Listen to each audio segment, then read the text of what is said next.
My name is Andrew Parry, and I'm delighted to be talking today at the Fish Out of Water project on my perspective on diversity and my experience. Odd to be here as the sort of archetypal white male and stale that seems to dominate the financial community.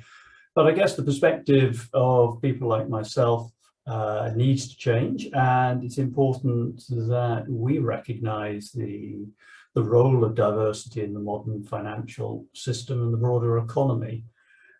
And in many ways, as head of sustainable investment over the last few years, it's been a natural part of what I do. But looking back on my career, it's also been a natural part of my own personal story and evolution. I came into the city, 37 years ago, fresh from university. But, my background was not at that time the archetypal city background. I was born in a mining village in South Wales.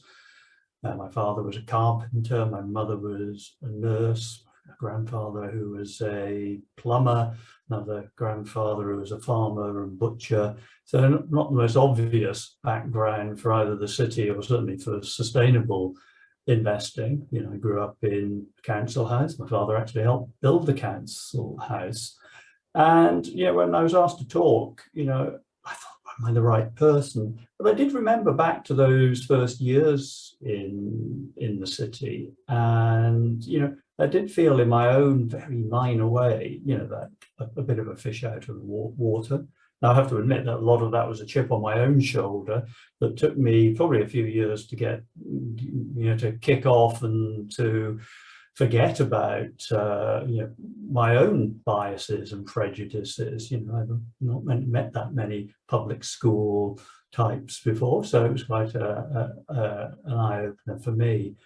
But what I've tried to do over my career is try to get back towards remembering my roots, remembering that a diversity of thought is actually what particularly investment is about. It's about a perspective on the world as it is, that its breadth, its diversity of opinion and experience and background, diversity of opportunity.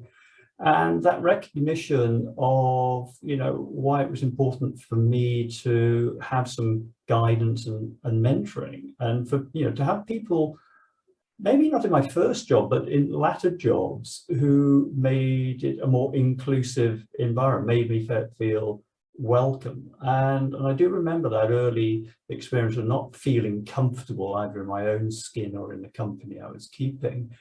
And decades further on, well, how do I view that, and how do I view that in terms of the importance of thinking about that for the current leaders in the industry? And it's about understanding that help that we need to offer to talent, and talent doesn't just come from going through a checklist, a tick box approach. It comes from actually having that mindset of being open up to opportunity. And I can look back at some of the things people I've recruited in the past have come from the back office or from personal assistant roles, who've gone on to be CIOs, heads of investment team, and forged really great careers, who were really very hungry, passionate, and had something to prove, but also maybe needed to be given the confidence and the opportunity to actually seize those opportunities.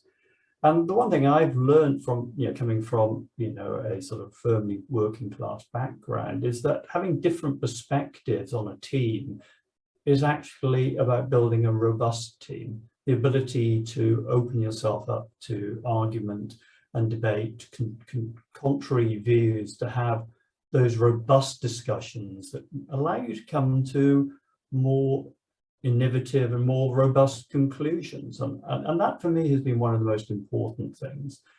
Now, I sit on, diversity and inclusion committees and get involved with that in the practicality of the job.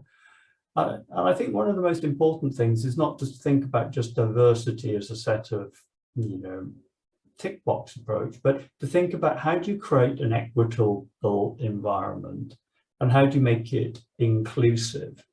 Because diversity alone is not going to work if you do not create an equitable and inclusive workforce. You know, as one of my friends, African-American friends in the US said, you know, you can push diversity as much as you like, but if people don't feel part of an organization or included in an organization, then they leave. And for me, that ability to open yourself up to different perspectives through hiring people from different backgrounds and who don't fit the mold is actually what a modern organization is about, and brings enormous rewards if done well.